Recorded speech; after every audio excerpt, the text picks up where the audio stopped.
Batsman from Maddock classes. मैं यहाँ mathematics पढ़ाता हूँ। आज से 11th क्लास का लेक्चर स्टार्ट कर रहा हूँ। आज हम देखेंगे कि 11th क्लास में क्या क्या पढ़ना है और आप लोग 9th 10th से क्या पढ़ के आ रहे हो कि यहाँ पर मैथ में यूज होने वाला है और उसका क्या क्या यूज कर सकते हैं, किस चैप्टर में क्या पढ़ना है, कौन से चैप्टर में फर्स्ट टाइम यहाँ पे नया चीज पढ़ने को मिलेगा आप लोग को, सारा डिटेल में डिस्कशन करेंगे आज के लेक्चर में। और 11th क्लास में कौन कौन चैप्टर, मेन कौन कौन चैप्टर्स हैं वो हम लोग देखेंगे, ठीक है।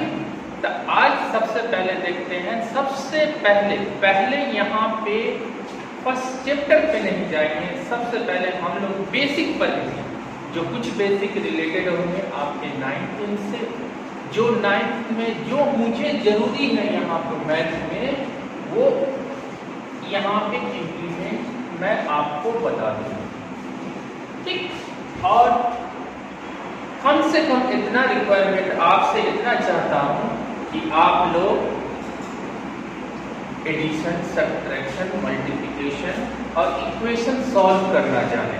बस इतना अगर आप कर सकते हैं तो मुझे उम्मीद है मैं सिखा दूंगा, ठीक। तो आज देखते हैं कि 11th क्लास में कौन कौन से चैप्टर हम लोग पढ़ेंगे। और मैं मेडॉक एडू सर पे आपके वीडियो इस चैनल पे आप सब्सक्राइब करें। इस चैनल पे रेगुलर एकदम बेसिक से जो मैथ में इंटरेस्ट भी नहीं लेना चाहते हैं उनको आप रेगुलर देखिए, तो मुझे यकीन है कि आपको मैथ अच्छा लगने लगेगा और 1 by 1 लेक्चर आप अपना वॉच करते रहिए आप खुद, और अपने फ्रेंड को भी सजेस्ट करें, अगर अच्छा लगे तो फ्रेंड को भी सजेस्ट करिए। तो आज हम देखते हैं कि सबसे पहले कि पहला चैप्टर बेसिक हम पढ़ेंगे। फर्स्ट चैप्टर क्या पढ़ेंगे? बेसिक।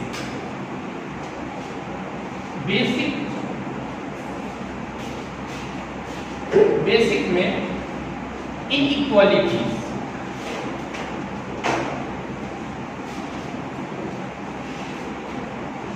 इसको देखते हैं। पहला चैप्टर, फर्स्ट चैप्टर हम लोग पढ़ेंगे बेसिक। बेसिक में क्या देखेंगे? मेन इनइक्वालिटीज, ठीक। अब दूसरा चैप्टर सेट देखेंगे, जो एनसीईआरटी के फर्स्ट चैप्टर है। एनसीईआरटी आप बुक उल्टाओगे या आर.डी. शर्मा बुक उल्टाओगे या 11th की जो भी बुक होगी तो फर्स्ट चैप्टर ये है। उससे पहले हम इनइक्वालिटीज पढ़ेंगे। इनइक्वालिटीज में देखेंगे क्या पढ़ते हैं। अब उसके बाद हम लोग पढ़ेंगे relation and function. Relation and function, ये एनसीईआरटी का सेकंड चैप्टर है, उसी के अकॉर्डिंग। उसके बाद हम लोग पढ़ेंगे ट्रिगोनोमेट्री। ये वर्ड आप सुना होगा, ट्रिगोनोमेट्री 10th में आप लोग पढ़ के आ रहे हो यहाँ पे। तो यहाँ पे ये word trigonometry,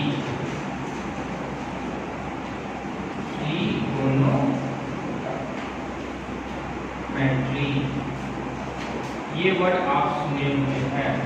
relation and function first time सुन रहे हो। उसके बाद हम लोग ट्रिगोनोमेट्री पढ़ेंगे। ट्रिगोनोमेट्री में 2 पार्ट इसके पढ़ेंगे, एक इसके फंक्शन और एक इसका इक्वेशन, ठीक है।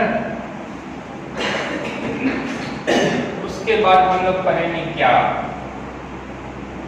उसके बाद हम पढ़ाते हैं कोऑर्डिनेट ज्योमेट्री। ये भी वर्ड आप सुने होंगे, पहले से ही मालूम है। और कोऑर्डिनेट ज्योमेट्री आप लोग 9th में भी पढ़ा होगा, 10th में भी पढ़ा होगा। जो बिहार बोर्ड के हैं वो सिर्फ 10th में पढ़े होंगे कोऑर्डिनेट ज्योमेट्री, ठीक है। उसके बाद हम लोग पढ़ेंगे क्या? उसके बाद हम लोग पढ़ेंगे कोऑर्डिनेट ज्योमेट्री के 3-4 पार्ट होते हैं। इसमें हम लोग first topic straight line means सीधी लाइन, उसके बारे में पढ़ेंगे। उसके बाद सर्कल, सभी को मालूम है सर्कल, तुम लोग पढ़ के आया होगा। उसके बाद हम लोग पढ़ेंगे पाराबोला, हाइपरबोला,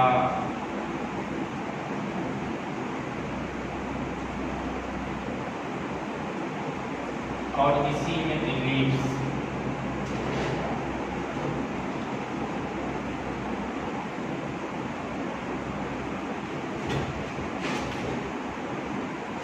ये topic straight line, circle, parabola या इलिप्स पहले लिख देते हैं, अच्छा लगेगा।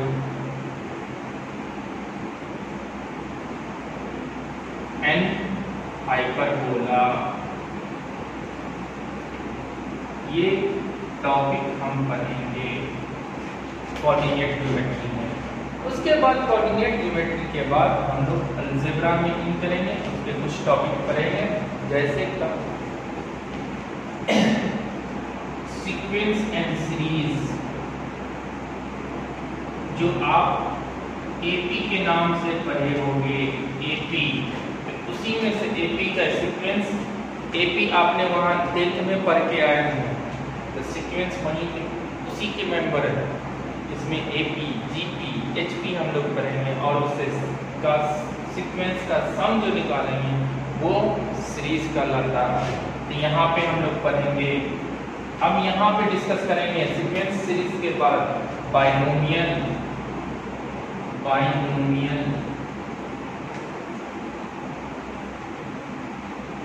Theorem,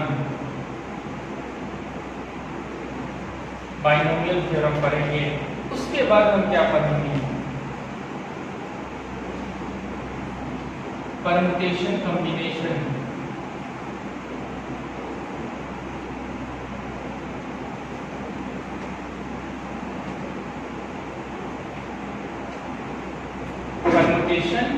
combination.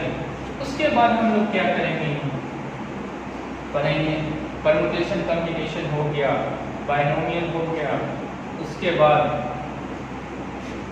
Complex number, next chapter complex number.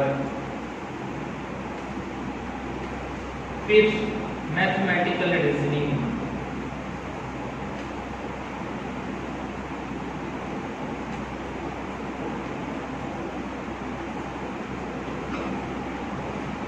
Mathematical reasoning.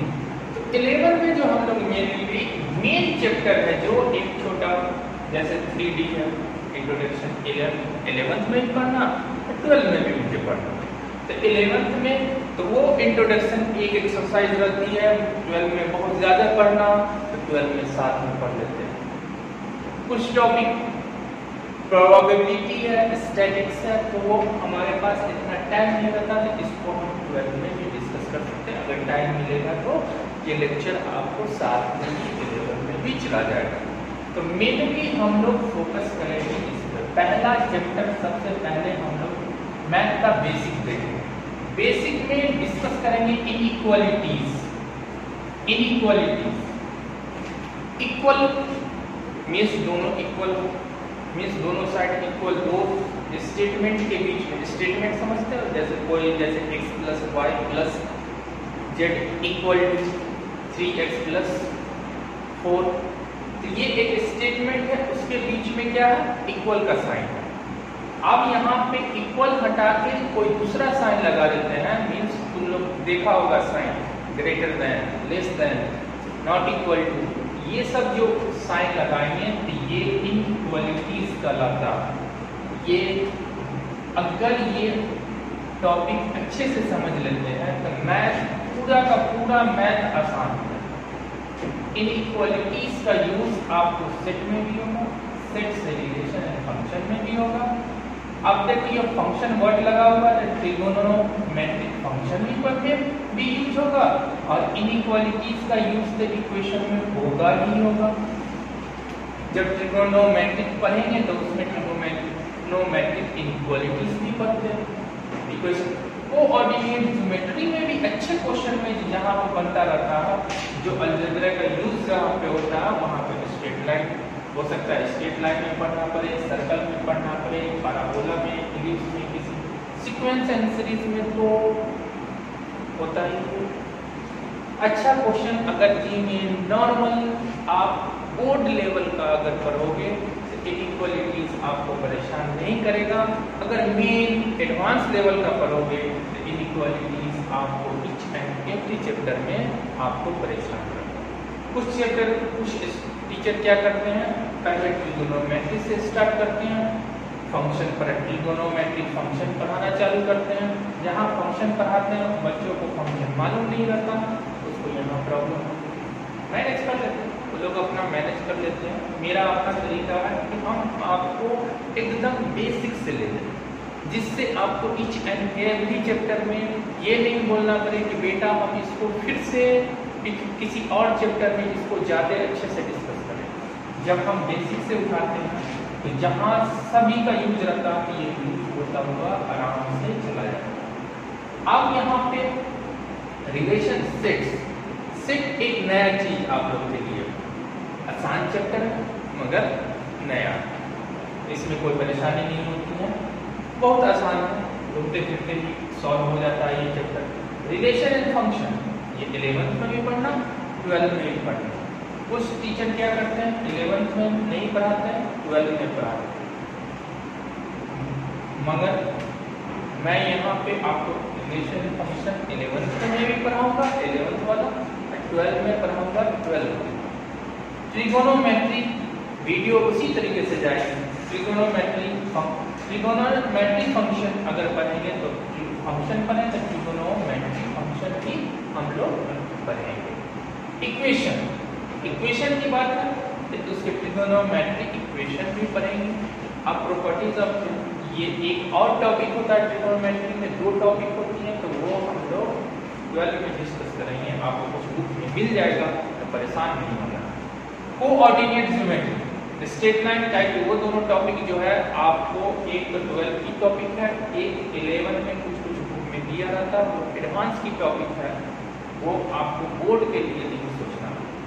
Coordinate geometry में स्ट्रेट लाइन जो आप लोगों ने लाइन पढ़ी है, वही जो सीधी लाइन है वो जो आप लोग ने पढ़ी है, उसका इक्वेशन क्या होता है, उसका स्लोप क्या होता है, वर्ड सुना होगा, तो वो सब डिस्कस करेंगे।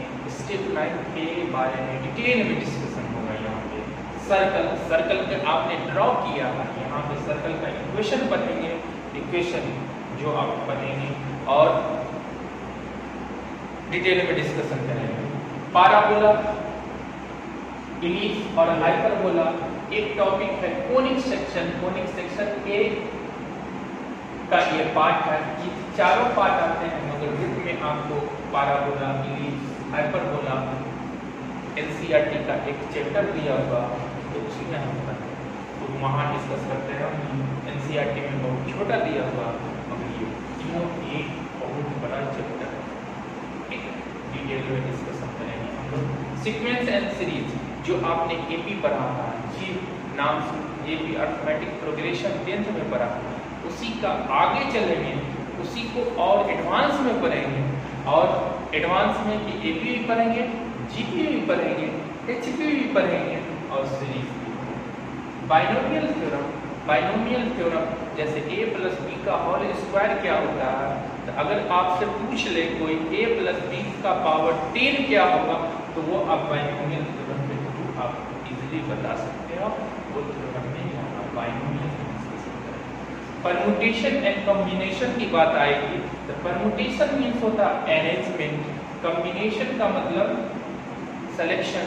अगर आपको 10 आदमी दिया हुआ है, आप बोले कि 2 आदमी को अरेंज करना है, कितने तरीके से अरेंज कर सकते हैं, तो वो परम्यूटेशन बताएगा। 2 आदमी को सिलेक्ट करना है, कितने वे से सिलेक्ट कर सकते हैं, कितने तरीके से सिलेक्ट करते हैं, वो आपको कॉम्बिनेशन बताएगा।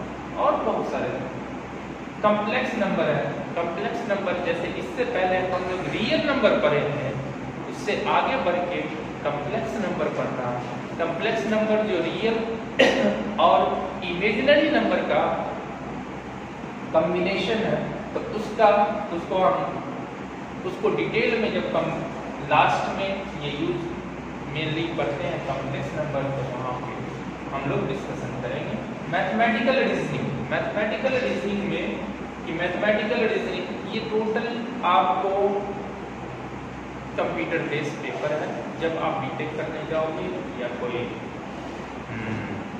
रीजनिंग की डिग्री लेने जाओगे तो वहाँ पे आपको पढ़ाया जाता है, या कंप्यूटर कोर्स करने जाओगे जो अच्छा वाला, मीन्स ऐसा नहीं 6 महीने वाला, 4 महीने वाला और ये 2 साल 3 साल वाला, कोई BCA करने जा रहे हैं आप, MCA करने जा रहे हैं, तो वहाँ पे मैथमेटिकल रीजनिंग आपको यहाँ नाम दिया हुआ, इसके जो टॉपिक हैं डिफरेंट नीड से आपको पढ़ाए जाते हैं। ठीक है, ये मैथमेटिकल रीजनिंग इतने सारे मेन टॉपिक में आप इसमें अब बुक मिलाओगे तो आपको स्टैटिस्टिक्स भी मिलेगा, वो हम लोग 12th में पढ़ते हैं। प्रोबेबिलिटी भी मिलेगा, यहाँ पे इंट्रोडक्शन मिलेगा सिर्फ, वो नेक्स्ट क्लास में पढ़ते हैं। 3D भी मिलेगा, तो 3D भी कोई बोलता बच्चा सर लीनियर प्रोग्रामिंग नाम से भी एक चैप्टर है, तो वो इसमें इनइक्वालिटीज में। अब यहाँ पे एक मैथमेटिकल इंडक्शन नाम से भी एक छोटा सा चैप्टर है, जी में उसका यूज न के बराबर है, क्वेश्चन से पूछा नहीं जाता अभी तक, न के बराबर एक भी क्वेश्चन नहीं पूछा गया, तो उसका सिर्फ बोर्ड के लिए स्पेशल है। तो जब बोर्ड स्पेशल क्लास चलेगा तब उसमें डिस्कस करेंगे। बोर्ड स्पेशल क्लास में के लिए अलग से एक बोर्ड स्पेशल सिर्फ, जिसमें NCERT RD शर्मा के क्वेश्चन हम डिस्कस करेंगे, तो वो बोर्ड स्पेशल क्लास होगा, उसमें मैथमेटिकल इंडक्शन के टॉपिक भी हम लोग पढ़ेंगे। ठीक है, नेक्स्ट लेक्चर में हम लोग फर्स्ट, ये मेरा इंट्रोडक्शन लेक्चर था, नेक्स्ट लेक्चर में हम लोग बेसिक मैथमेटिक्स, कुछ बेसिक जो है बेसिक इनइक्वालिटीज